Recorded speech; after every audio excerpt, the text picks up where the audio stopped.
Muy buenas. En la confluencia de 4 galaxias, marketing, datos, tecnología y derecho, hemos creado este espacio, donde entrevistaremos a DPOs, CMOs, CDOs y otras criaturas salvajes de procedencia dispar. Yo soy Sergio Maldonado y esto es Masters of Privacy en castellano.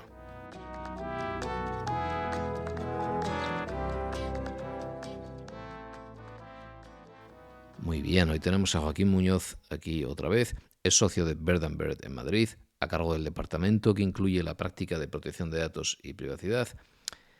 Y Joaquín ha demostrado a través de los años profunda capacidad de análisis de las nuevas tecnologías o modelos de negocio disruptivos, habiendo cofundado en su día también la boutique legal desde la que famosamente representó a Mario Costeja en el juicio contra Google, que terminaría creando el derecho al olvido.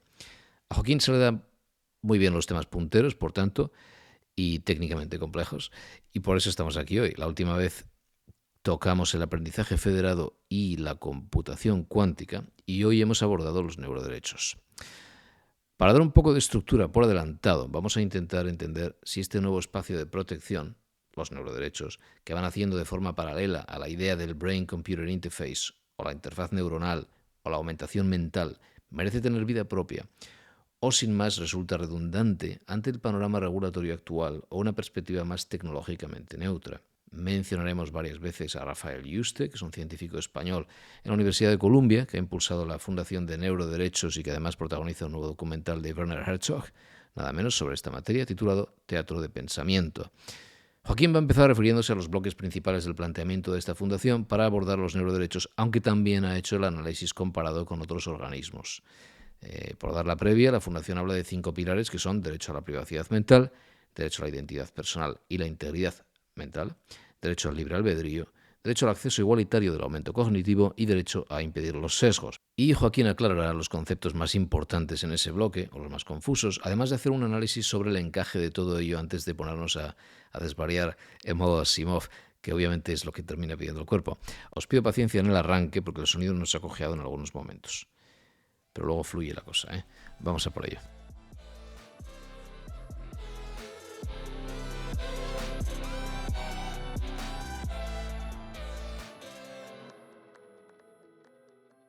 Joaquín, gracias por venir otra vez.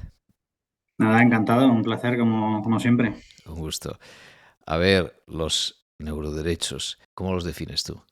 Bueno, yo creo que es demasiado pronto como para que haya una definición única, ¿no? De hecho, bueno, lo que nos encontramos es que todavía no hay un consenso, ¿no? Y uno de los principales problemas que probablemente hay hoy en día es que no hay un consenso, ¿no? Sobre de qué estamos hablando, o más o menos sí que todo el mundo que habla sobre el tema, tanto por la parte técnica como por la parte jurídica, acaban llegando un poco a las mismas bases, pero todavía no, creo que no hay una definición única, ¿no? Yo, bueno, los neuroderechos los visualizo o los vinculo, ¿no? Pues a derechos de la personalidad vinculados con la aplicación de las neurotecnologías, ¿no? Y todo lo, digamos, todas las cuestiones aparejadas a los riesgos, tanto éticos como jurídicos, etcétera, ¿no?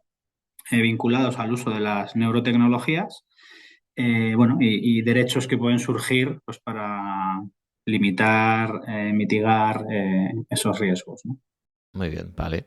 ¿Y ves mucho solapamiento con protección de datos?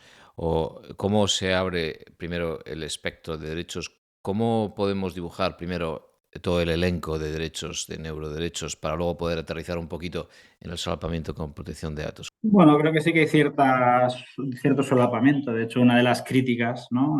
Que se vierten sobre estos neuroderechos o sobre las propuestas de neuroderechos es precisamente eso, ¿no? Que probablemente, por lo menos en esta fase, no sería necesaria la creación de unos derechos específicos porque en algunas de estas cuestiones o estos riesgos que se identifican se pueden resolver ya con, bueno, pues con la normativa de privacidad o con normativas de protección de la identidad, etcétera, etcétera, ¿no? Y que quizá pues no requiere, por lo menos por el momento, ¿no? De esa creación de nuevos derechos, ¿no? Esa es una de las críticas. Obviamente, eh, pues, bueno, pues puede tener cierto sentido, y creo que el enfoque o la aproximación pues puede ser algo parecido a lo que sucede ahora con la normativa de inteligencia artificial.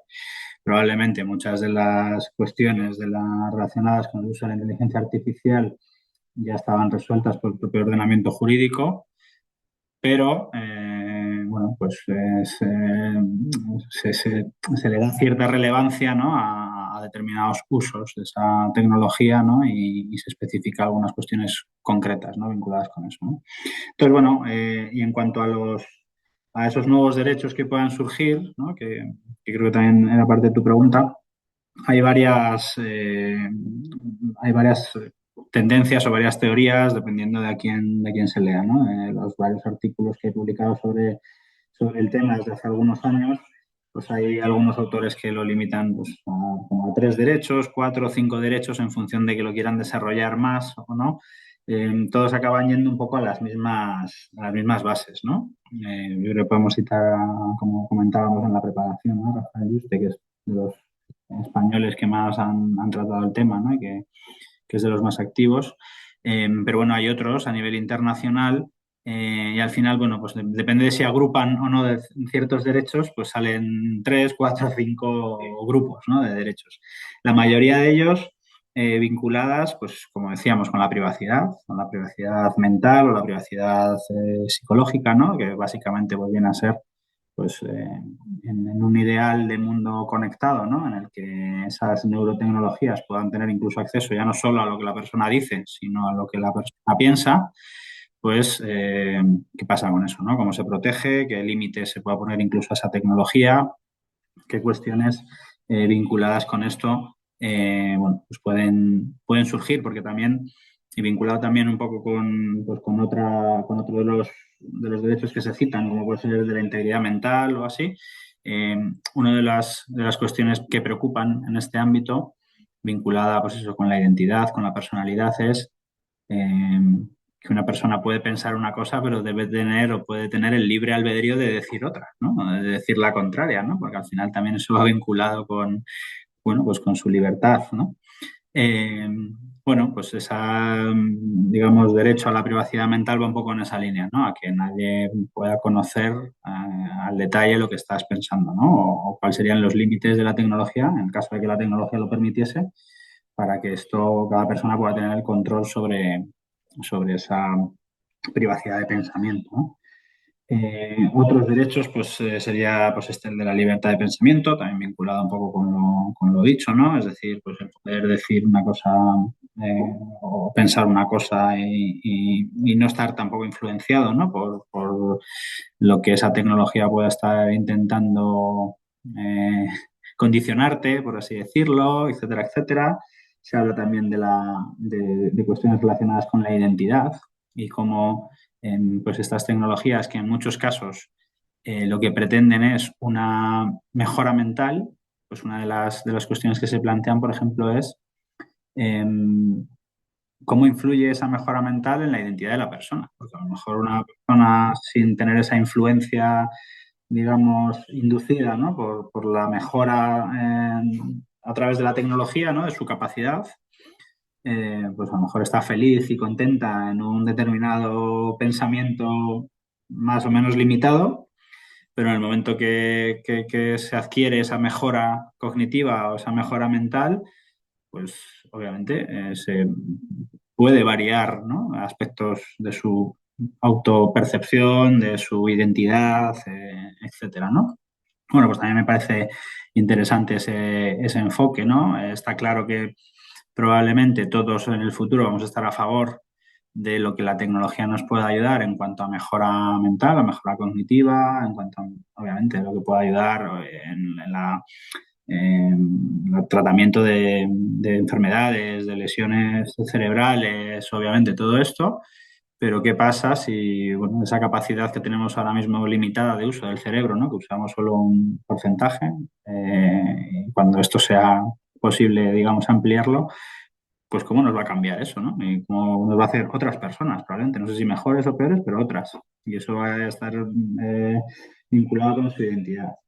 Y luego, hay otro grupo, digamos, de derechos que van también en la línea de qué va a pasar o qué puede llegar a pasar cuando esta tecnología, que probablemente será más cara al principio o difícil de implementar y solo algunos a lo mejor van a poder tener acceso a ella, pues como eso va a impactar, ¿no? En la discriminación de otros que no vayan a poder tener acceso, cómo se va a poder garantizar o asegurar un acceso, no sé si universal o, bueno, un acceso igualitario a esas mejoras o a esas, eh, sí, a esas mejoras que introduce la tecnología y, bueno, cuestiones, yo creo que todas, que si quieres podemos ir abriendo melón por melón, pero todas interesantes en una fase en la que de momento pues estamos simplemente haciendo pues una predicción o bueno, un ejercicio de intentar adivinar por dónde van a ir los tiros, ¿no? Y cómo pues se va a poder resolver todo esto, ¿no? Y luego, por último, perdona que ya por cerrar un poco, quizá también una de las cosas que preocupa es en otros de los autores que he podido leer, pues lo de siempre, ¿no? En lo que está ahora también un poco la Unión Europea preocupada, que es si toda esta información al final va a estar en manos de unos pocos empresas, cómo se van a poder beneficiar de eso, cómo va a poder influir, etcétera, etcétera, ¿no? Pero esto ya sería una cuestión más geopolítica que jurídica o de la definición de estos derechos, ¿no?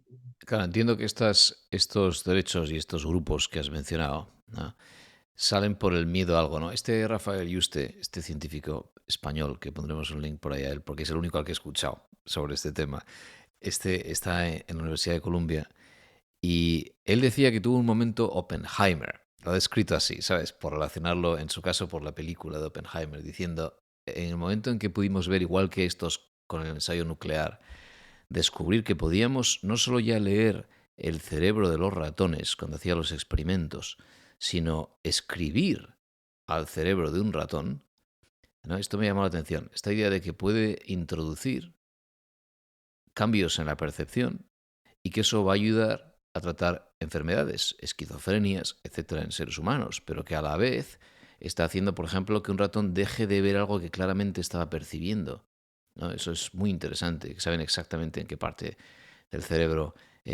¿no?, tocar. Entonces entiendo que de aquellos miedos, estas propuestas. Y como dices, claro, tenemos que especular porque no sabemos. Entonces en la distancia solo estamos viendo que si todo el mundo tiene una cierta aumentación y un elemento cyborg en nosotros, pues haya un montón de riesgos asociados. Pero hay una cosa mucho más natural que a lo mejor podemos empezar por ahí, que es lo más predecible, que es lo que dice este Juste en cuanto a que la interfaz del futuro que reemplace al teléfono móvil, es muy posible que empiecen a ser estos dispositivos muy próximos al cerebro, capaces de leer ondas. Lo que está haciendo Meta con las gafas, ¿verdad? Lo que está haciendo Apple con la evolución de los AirPods. Y que esto que pueden hacer de poder entender, a lo mejor, leer partes del cerebro para evitarte el trámite de ir a una interfaz visual y que la interfaz sea cada vez más directa desde el cerebro al comando de acceso a Internet, de acceso a información, pues eso está mucho más cerca. Entonces, mucho menos que escribir al cerebro, leer del cerebro y por tanto eso que deje un rastro como dejamos en el mundo digital cada vez que accedemos a información por el puro acceso. ¿Cómo ves esto, no? ¿Ahí ha habido alguna iniciativa ya legal y tú crees que esto está funcionando? ¿Te has asomado a esto, a iniciativas que ya se han plasmado en la ley? Bueno, hasta donde yo he leído, creo que, bueno, supongo que habrá más iniciativas sin publicar o en tramitación, etcétera. Yo creo que la más conocida es la de la Constitución chilena, ¿no? Que es una referencia expresa a esto. Pero en España también tenemos una referencia, ¿no? En la Carta de Derechos Digitales que se publicó hace algunos años. También hay una referencia a, bueno, a la protección, ¿no? Del individuo de las consecuencias o los riesgos derivados del uso de estas neurotecnologías, ¿no? Por ahí también hay propuestas para que se modifique la Carta Fundamental de Derechos Humanos, etcétera, etcétera, pero bueno, yo creo que por ahora, probablemente, o sea, por ahora, hasta donde conocemos, todo va un poco en marcos generales y en sentar las bases y en ir apuntando pues que esto viene y que cualquier normativa que se dicte, sobre todo en marcos generales, ¿no? Pues como la Constitución que tengo en Chile o la Carta de Derechos Digitales, que no son, digamos, directamente aplicables. O sea, sí son directamente aplicables, pero no tienen un impacto directo en una norma específica o en una acción específica en las empresas. Lo que sí es que de alguna forma inspiran a las normativas que vendrán después, ¿no? Como esas normativas pues tendrán que ir adaptándose. Yo le sigo viendo el paralelismo a lo que decíamos al principio, ¿no? Con estas normativas de inteligencia artificial que probablemente no sea necesaria una normativa específica, o por lo menos al principio es una normativa específica, pero en muchas normativas incumbentes, es decir, del ámbito sanitario, del ámbito tecnológico, etcétera, etcétera, pues se incluirán referencias a todo esto, ¿no? Es como, por ejemplo, por seguir el paralelismo, pues los cambios o las novedades que está habiendo en las normativas de protección de consumidores, las normativas de productos defectuosos, en los que ahora ya, cuando se hace una referencia a determinados productos, ahora se hace también una referencia a productos que incluyan sistemas de IA, etcétera, ¿no? Pues, digamos, un poco mi predicción, y aquí, claro, esto es un canto, un brindis al sol, ¿no? Pues es que probablemente en aquellas normativas en las que esto sí que pueda tener un impacto real, pues se vayan adaptando, ¿no? O incluyendo estas referencias, ¿no? Para mí, creo que el impacto en cuanto a cumplimiento normativo probablemente está en eso, ¿no? En los productores de esos aparatos que puedan tener acceso a esa información, en la conservación de esa información, en la transparencia que se dé al usuario sobre qué o qué no va a poder acceder o qué información va a poder acceder esos aparatos. Y bueno, pues lo de siempre, ¿no? Y es intentar que el usuario al final tenga el control sobre la información que genera, algo que cada vez el usuario, por desgracia, se cree menos, ¿no? O sea, al final es muy difícil, ¿no? Asegurar que esa teoría de que el usuario tiene control sobre los datos que genera sea así, ¿no? Pero bueno, yo creo que el regulador pues seguirá intentándolo y seguirá intentando poner esos límites, ¿no? Para mí, más que el control, creo que lo importante es una cuestión de transparencia, es decir, que el usuario tenga acceso a conocer qué es lo que sucede y a partir de ahí tomar la decisión o no de utilizar la tecnología. Sí, tiene sentido. A ver, tal y como ha evolucionado, por ejemplo, el uso de datos biométricos, ¿no? Que se vaya incluyendo una categoría nueva. En Colorado entiendo que es lo que han hecho, sumarlo a categoría de datos sensible, ¿sabes? En la nueva ley de protección de datos de Sí, sí. allí.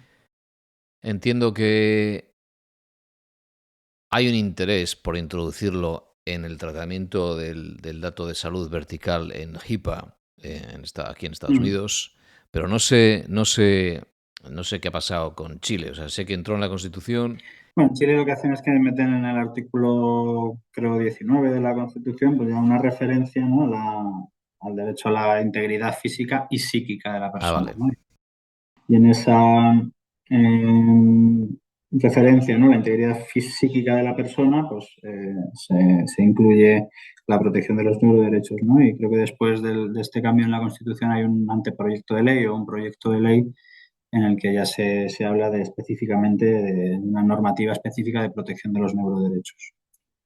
Pero bueno, de momento no está publicada esa ley, esa norma concreta, pero bueno, ya sí que están, es de los países que más, eh, bueno, pues que yo creo más avanzados están en esto. Sí.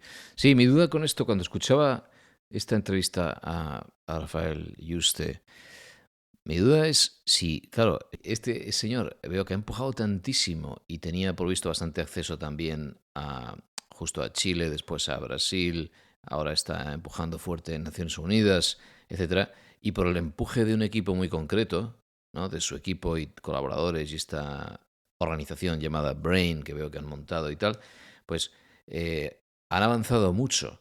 La cuestión es justamente ahora eso, cómo encajan todas las piezas.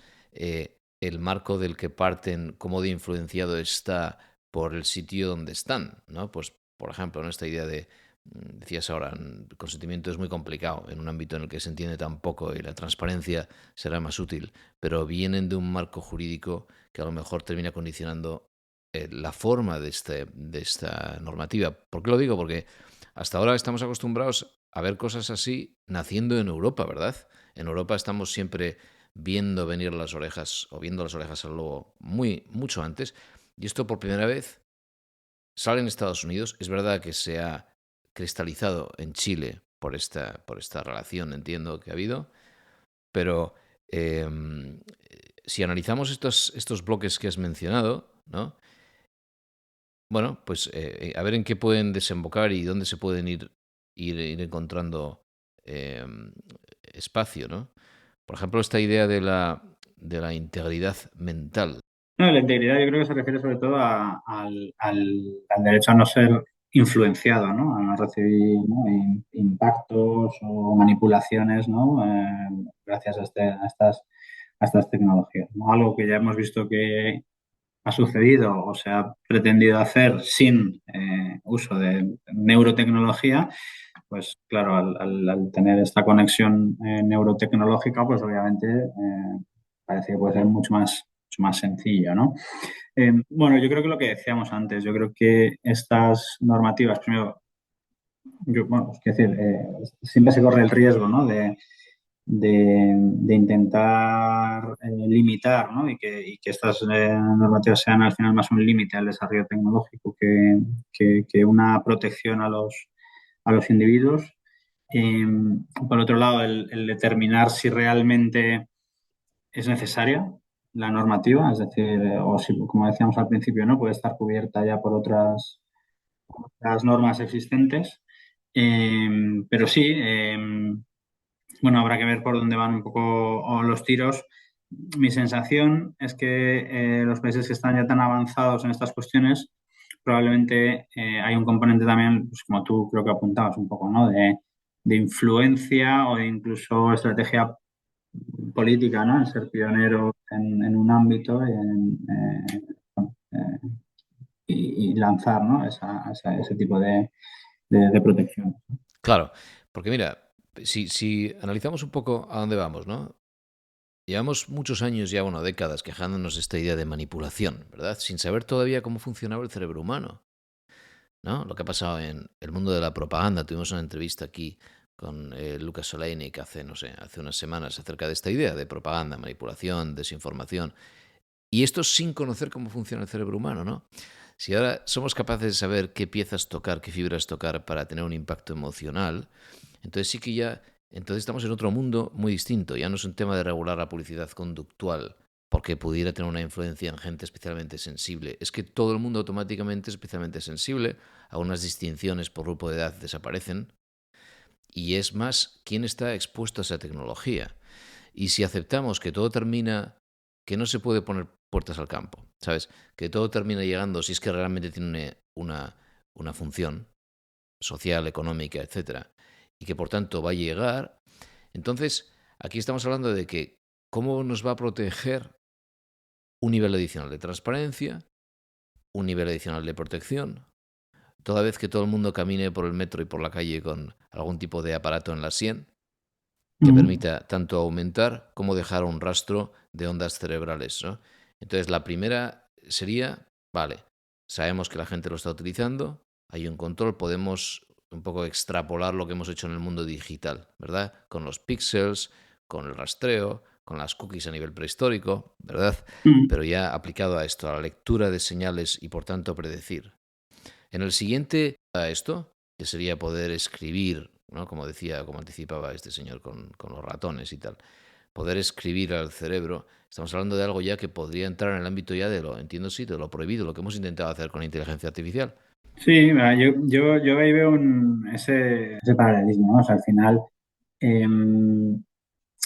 esta tecnología va a tener unos usos muy claramente beneficiosos, que obviamente no se van, o todos queremos que se determinen.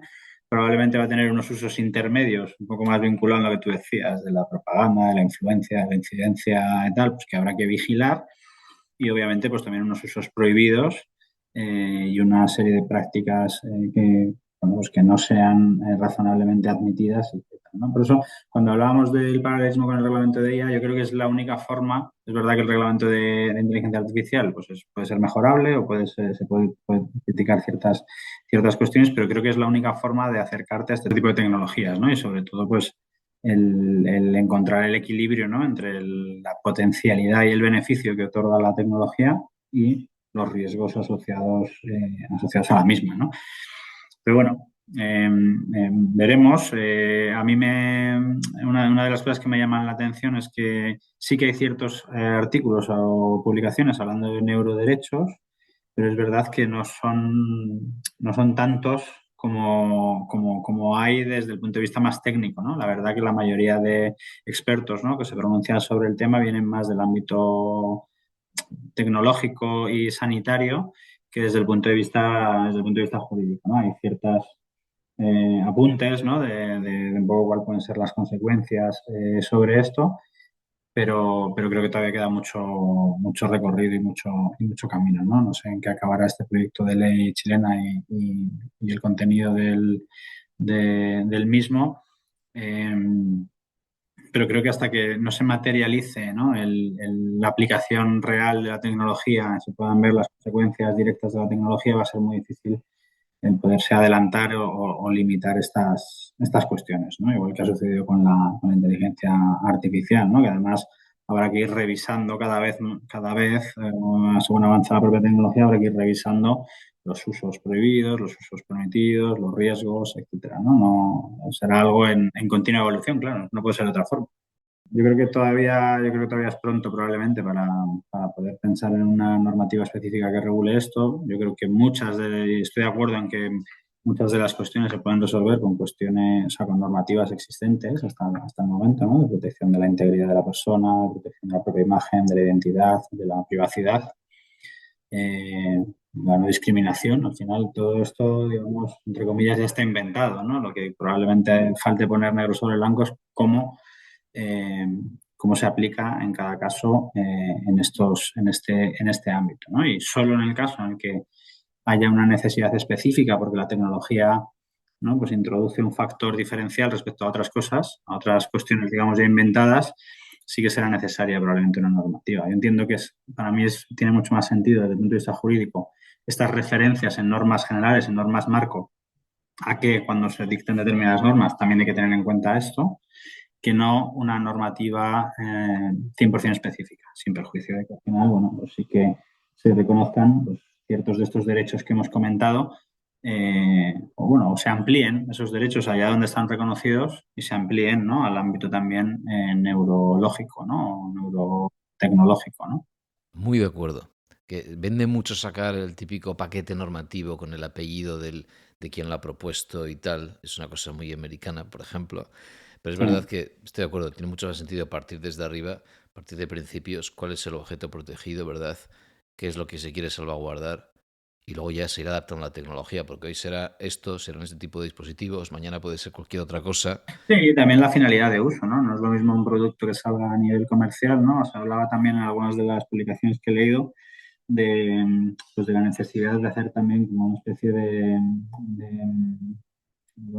juramento, ¿no?, deontológico, ¿no?, para aquellos profesionales que vayan a tener acceso a esto, ¿no? Pues como el que hacen los médicos, como el que hacen los abogados, etcétera, etcétera, y un poco de la necesidad de una ética alrededor de esto, ¿no? Que entiendo que no debe ser muy diferente bueno, pues de la que ya tenemos encima de la mesa en otros ámbitos, ¿no?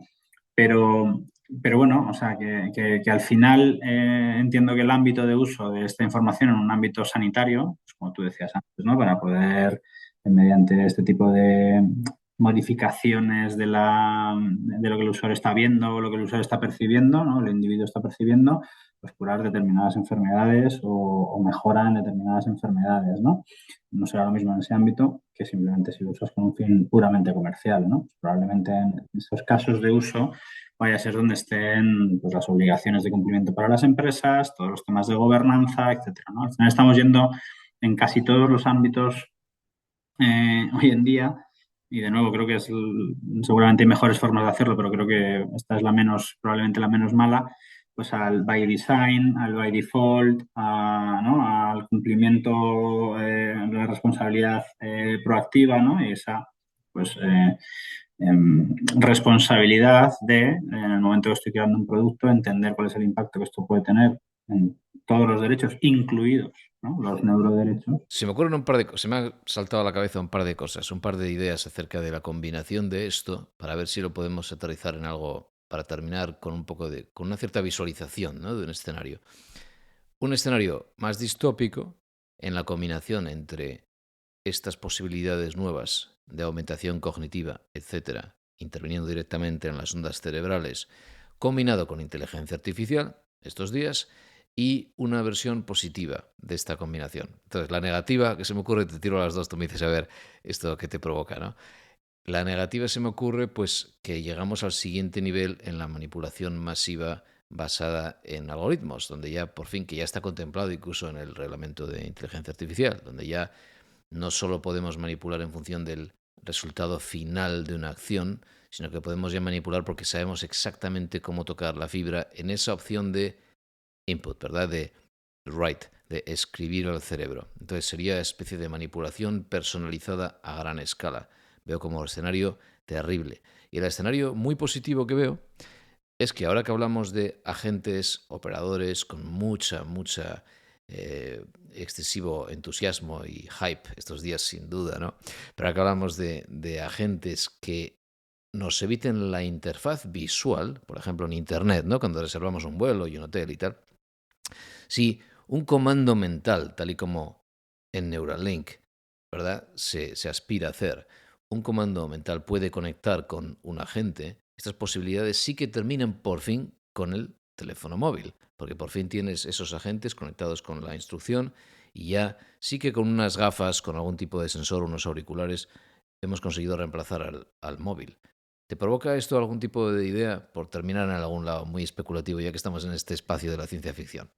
Bueno, no, pues por seguir jugando, que la verdad que me he divertido mucho en el rato este que hemos estado hablando y por seguir con el juego, de lo primero que comentabas, para mí el riesgo real es quién controla al controlador, es decir, el uso que de eso se puede llegar a hacer, digamos, pues ya a un nivel mucho más alto, ¿no? Pues eso, el gobierno, a nivel gobiernos y a nivel, pues, bueno, pues eso. Los que tienen que los que tienen que poner las medidas o los límites realmente encuentren un mayor beneficio en ello, ¿no? Y se puedan beneficiar por llevarlo al extremo, ¿no? Y quizá no solo hablar de gobiernos, pero también, bueno, de muchos incumbentes que pueden estar interesados en todo esto. Para mí eso es el principal de los riesgos, más allá del aterrizaje a un caso individuo a individuo, que bueno, eso ya pues, se vería, ¿no?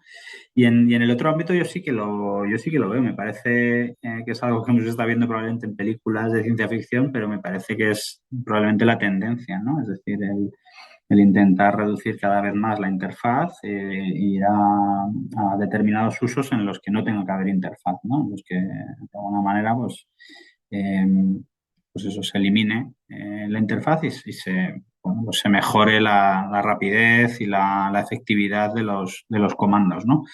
Eh, Probablemente el segundo cuesta más verlo. Desafortunadamente, de lo que comentas del primero, eh, yo no lo veo tan lejos o creo que probablemente pueda ser una de las principales riesgos en todo esto, ¿no? Porque, bueno, porque ya estamos viendo qué sucede, ¿no? En un ámbito un poco menos distópico, pero estamos viendo qué sucede.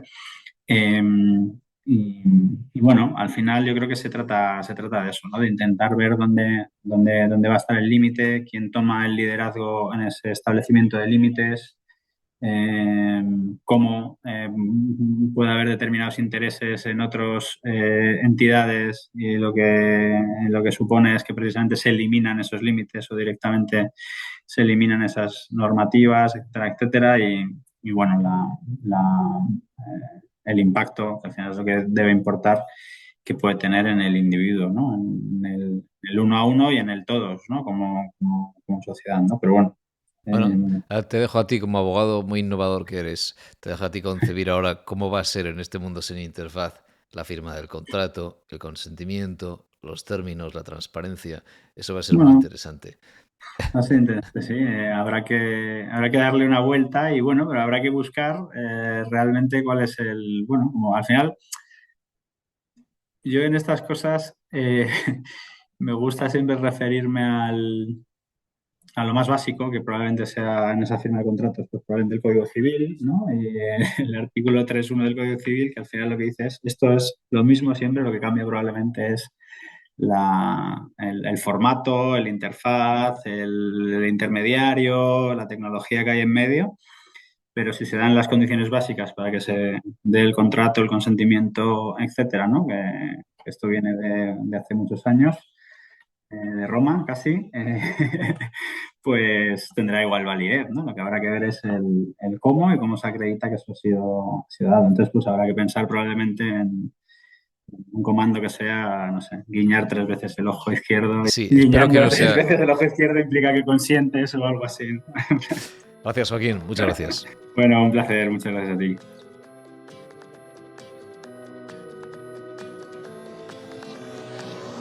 Hasta aquí hemos llegado hoy. Síguenos en Blue Sky y en el perfil de Masters of Privacy verás un Starter Pack con las cuentas de toda la gente que ha participado aquí hasta la fecha.